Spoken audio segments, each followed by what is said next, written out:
Hello, ladies and gentlemen. Chicago. I used to live in Chicago, 70s, and it was magnificent. Had a pretty decent job working at the Veterans Administration. Lived on the south side, I guess in a pretty nice apartment. Made a little money, dressed good, partied good. But I saw something that bothered me. When the war was over, guys were coming back from Vietnam. They weren't treated decent. They're survivors and dependents, whatever.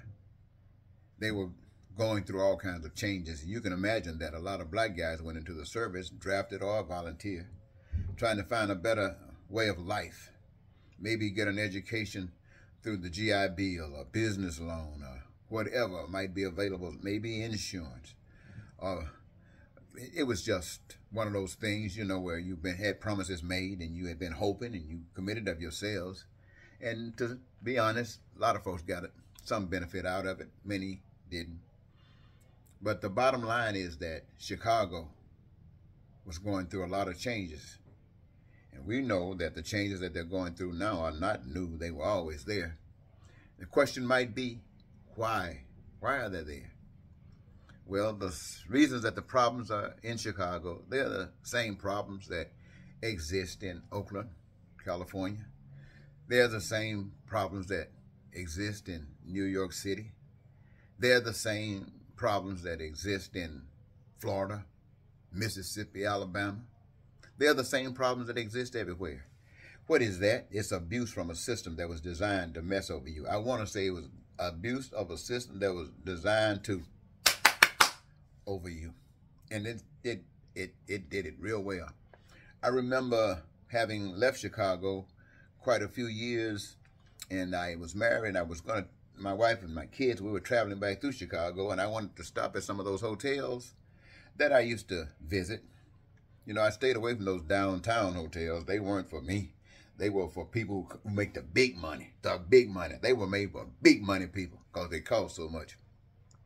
But they had decent hotels in Chicago, so I was familiar with them and bringing my family through, planning to stop at a decent hotel. I found out they weren't decent anymore. You go in for a second and you recognize what's going on. You go back to the desk and check out. Pathetic. Same thing in California. Yes, I had to go through that too. Same thing in Mississippi. Everywhere. Why are these things happening? These things are happening because of America. America, it's not democracy. We won't say that. It's the inhumaneness of the people who run America. I don't want to, yes, I'm going to say it's the white people. White privilege. The things that black people have always had to go through. Now, I'm saying these things because there are people that's responsible for this.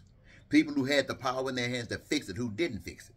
The people who had the power in their hands to do something about it righteous, who didn't do it. And all the rot that came out of that, and then turn around and call the rot on those who were sitting in the rot. Well, those who sit in the rot had something to do too. They were supposed to stand up and do whatever was necessary to get themselves out of the rot, even if they had to stand up against the system. But how can you stand up against a system that denies that you even exist? Stand up mean going to jail. Stand up mean making you angry. Next thing you know, you're doing some stuff that's going to get you deep in trouble. It's a sad statement, but it happened all over the world, in America especially. And it still happens. The things that needs to be done to fix those cities, these cities, our cities, they're not being done. Anything but. And the powers that be are not even concerned about making things right. In fact, their plan to make things right is to turn all the way back when they had what they want to say, when they called themselves great. You know why they call themselves great? Because they had guns and they didn't care about anything but what they wanted. Taking people's land, they were great, mighty. Army, go and take this land. That was great, they said. Ask Donald Trump. Bring people into this country, make them slaves, bend them down, do whatever you want to. They were great. That's what they call great times. And now they want to go back, make America great again. Thinking black people are that humble. They'll bend their back and take that stuff. But I try to tell them before black people in America do that, they'll burn this sucker down. Just like white people always got this thing when black people start progressing, start doing something, looking like they are somebody, what do white people do? They get jealous, they get angry, they go up and start stuff, then start a war, then try to shoot people, and then set the match, burn their town down. So white people got some respect for a match. So black people who got guns will use them in any kind of war against white people. They will. But most of the black people won't have that. And they will be vulnerable to the bullets coming from the ones who got the guns. But a match, you can get it anywhere. And you can burn the sucker to the ground. I'm not advocating that. I'm saying that's what black people, the only true weapon that black people got is the match. And they know white people don't want their big hotels burned up because they can't make any money. And the whole problem, ladies and gentlemen, that exists in America, that exists in this world today, is that people do not have an understanding of what is the proper way to do things. Who is to teach them? Ever since they've been born, they've been learning devilish stuff. They've been listening to those who care about nobody but themselves. They have been hurt. People who are suffering have been, man, and whatever happened back there is still happening. Nobody seems to care. All they want to do is cause more pain, point a finger, point a finger, point a finger. I want to tell you this, ladies and gentlemen. Donald Trump and his folks are not the answer. Republicans are not the answer. Democrats are not the answer. They are all part of the problem, but they are not just a part of the problem alone. They are ignorant, many of them, to what's going on. And you, the people who suffer at their hands, you are part of the problem too, because you've allowed this to happen. But at the same time, you got an excuse. You don't know what to do. Who's going to tell you what to do? You don't want to fight. You want to live. You know, if you have to, you will. But you want to live in it because you still got hope. You're still dreaming that something's going to come out right. And so somebody told you that there was a God, and now you've lived most of your life, and you're wondering, where is that God? Where is that God? That God has not come to your rescue.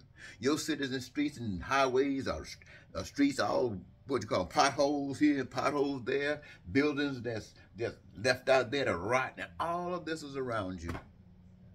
But who knows the information? People can't tell you about God because they want to tell you that you pray and things are going to happen, or you just wait around and don't get involved in the way of the world. Don't commit the rule. Don't violate the rules and regulations of the system. Stay out of jail, and I guess wait until you die. That's a lie, ladies and gentlemen. You can change your way because there's a power that's available to anybody that will receive it, and that is the true power of God that experiences itself through spirit.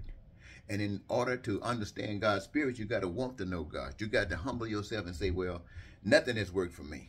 I've tried it all. Be like the prodigal son. Go down there and say, nothing has worked. So let me try something else. So when you come back, don't listen to any of that stuff that you were listening to on your way down, because it all got you down, and it ain't lifting you up. So you better find something new. And you purify your heart the best way you can. You purify your heart. Now, I promise you that God will come in there and open up your eyes and allow you to understand what's going on, encourage you, empower you to do something. It might not seem like the great things that are going to make mountains move, but it will free you from the bondage of thought. It'll free you from what you have been exposed to and give you some liberation about what can be done and understand why it's not being done, and put some voice on advocating for things to be done. Now, I was just watching something, a little documentary, and they were talking about Chicago and other places where black people live, the ghetto that was created by the system. The ghetto was created by the system. It wasn't created by black people. It was created by the system, designed that way. Every poverty hole that people live in today, it didn't just happen. It was designed to do that. You don't think it was designed? Watch the guys in Texas. Watch the guys in Florida. Watch the guys in Pennsylvania. Watch the guys, and they telling you what they're doing. They telling you they don't. You know, I guess I want to be on it. I want to be, kind of not so hard on them by saying they're ignorant and don't know any better. But they love it. They love it. So I want to say to you, ladies and gentlemen, what I have recognized, that there's one power and one power alone that is the answer to these problems. And that's the maker of the universe, the maker of this earth, and all the things that exist on this earth. It comes by God. And it was designed in such a way that people who understand God, know the path of God, it will produce for you peace and prosperity, freedom and joy. Your dreams, my friend, will come true. And that means that you won't be homeless. Your city will look like any beautiful city that you've ever imagined. It'll be just like that. There won't be any crime. There won't be any violence. There won't be any lying. There won't be any cheating. There won't be any stealing. There won't be any racism and hatred and bigotry. But that comes from the understanding of God. And they got to start with somebody who speak it and walk it. And who's speaking it and walking it today. In my lifetime, I was blessed. There were two people I know of. One was named Martin Luther King Jr. Well, let's put him right. Dr. Martin Luther King Jr. And another was named Malcolm X. Those two men were walking according to the dictates that God put in their heart. They probably the most sanctified people that I've ever heard of in my life. And ever since then, hell been running rampant. And nobody want to rise up and try to put on Dr. King's shoes. Nobody want to rise up and put on Malcolm X's shoes. But we're not asking, nobody's being asked to put on those shoes. You're being asked, I'm asking you, to let God come into your life. And how God wants to lead you, let God lead you that way. It might not be this or might not be that, but I guarantee you it will be eliminating the problems of our lives that we have accepted. So where do you get that message from? Where do you get that message from? I don't know where you get that message from. Where did I get that message from? It sure didn't come from democracy. It sure didn't come from the system. It didn't come from I'm going to be honest and tell you the truth. People don't like for me to say this, but I got to tell you, it didn't come from the church. As far as I'm concerned, the people in the church, it's one of the worst things they've ever done anything for God. They talk. Ain't doing nothing. Talk. Now, if you want to know what they're doing, they out there competing with the world, trying to get much as the world has gotten so they can say, ooh, God bless me. But they ain't talking about the God that's trying to save the world from all this hell. They're talking about the God who runs this world. What they call that? M-O-N-E-Y. M-O-N-E-Y. You got some? If you got a bunch of it, you don't give a stink about what I'm saying. If your pocket is broke like mine, you don't give a thing about what I'm saying either. Because to you, that won't work.